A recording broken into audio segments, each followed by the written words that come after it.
Ever opened your mail to find a shiny plastic card promising 0% interest for 18 months? It feels like you just found a golden ticket to a debt-free wonderland. Welcome to the Paycheck Project. Today, we are looking at what is actually happening behind those 0% intro rates and why your bank isn't necessarily being your best friend when they send you that offer.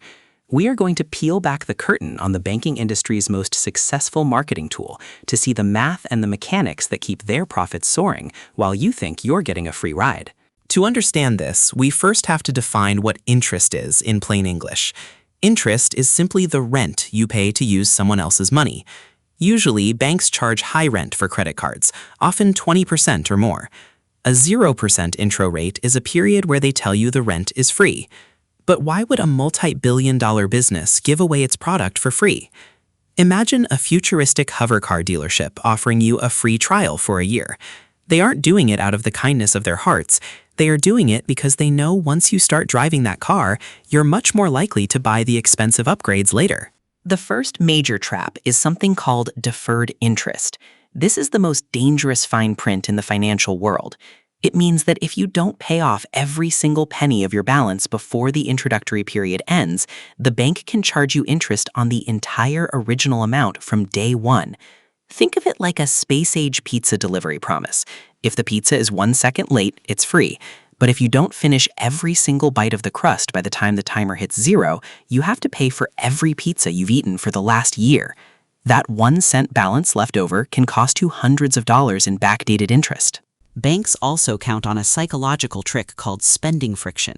When we pay with cash, we feel the pain of the money leaving our hands. When we use a card with 0% interest, that friction disappears entirely. You feel like you're playing with house money. Mathematically, studies show people spend significantly more on credit than they do with cash. The bank is betting that the 0% rate will encourage you to inflate your lifestyle, buying a bigger TV or a fancier vacation than you can actually afford, ensuring that when the interest kicks back in, your balance is high enough to generate massive profits for them. Even if you are perfectly disciplined, the bank is still making money every time you swipe that card through interchange fees. Every time you buy a cup of space coffee, the merchant pays about 2 to 3% of that transaction back to your bank. So while you aren't paying interest, the bank is collecting a small toll on every single dollar you spend.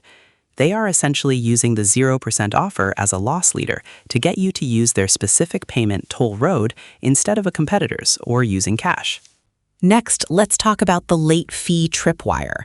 In almost every 0% agreement, there is a clause stating that if you make even one late payment, the introductory rate is immediately canceled. Suddenly, your 0% jumps to 29% overnight. It's like walking a tightrope across a moon crater. The bank provides the rope for free, but they are waiting for one tiny wobble so they can pull the safety net away. They know life happens. Cars break down, kids get sick, and they are statistically banking on a certain percentage of people missing a payment window. Many people use 0% rates for balance transfers to move debt from a high-interest card. While this sounds smart, the bank usually charges a 3% to 5% transfer fee up front. Mathematically, you aren't getting 0% interest. You are paying a chunk of interest in advance. If you transfer $10,000, you might pay $500 immediately just for the privilege. If you don't have a concrete plan to kill that debt, you've just paid a fee to move your problems from one stay-sage folder to another without actually solving the underlying spending issue. The bank also uses the minimum payment illusion. They will set your required monthly payment at a very low level, usually just 1 or 2% of the balance. If you only pay the minimum, you will never finish the balance before the 0% period ends. They are essentially inviting you to stay in debt. To win this game, you have to ignore their suggested payment and do your own math. Take your total balance, divide it by the number of months in the intro period, and pay that exact amount every single month to ensure you hit 0 before the clock runs out. Why do they want you to stay in debt? Because your income is your most powerful wealth-building tool. We call it your W-2 engine. When you have a balance on a card, even at 0%, a portion of your engine's power is being diverted to the bank's storage tank instead of your own. They want to keep you tethered to them. As long as you owe them money, they have a claim on your future labor. Their goal is to turn you into a revolver, someone who carries a balance month after month, year after year, providing them with a steady stream of interest income. So, how do you handle a 0% offer without getting burned? First, you must treat it like a ticking time bomb.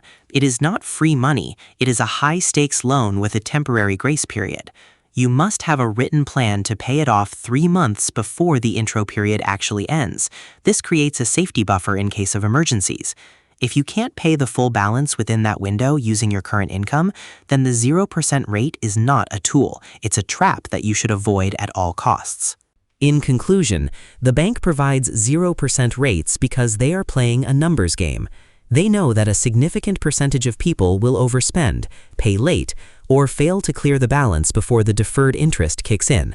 They aren't helping you, they are betting against you. You win by being the exception to their rule, by using logic over emotion and math over marketing. Understand the mechanics, watch for the tripwires, and never let a free offer compromise your financial future. Your next step is to look at any current credit card statements you have and check for deferred interest terms or promotional expiration dates. Don't wait for the bank to remind you. If you found this breakdown helpful and want to learn how to master your money with math and logic, please like this video and subscribe to the Paycheck Project. We're here to help you protect your paycheck and build a future that's truly yours. Join us next time as we break down more financial myths.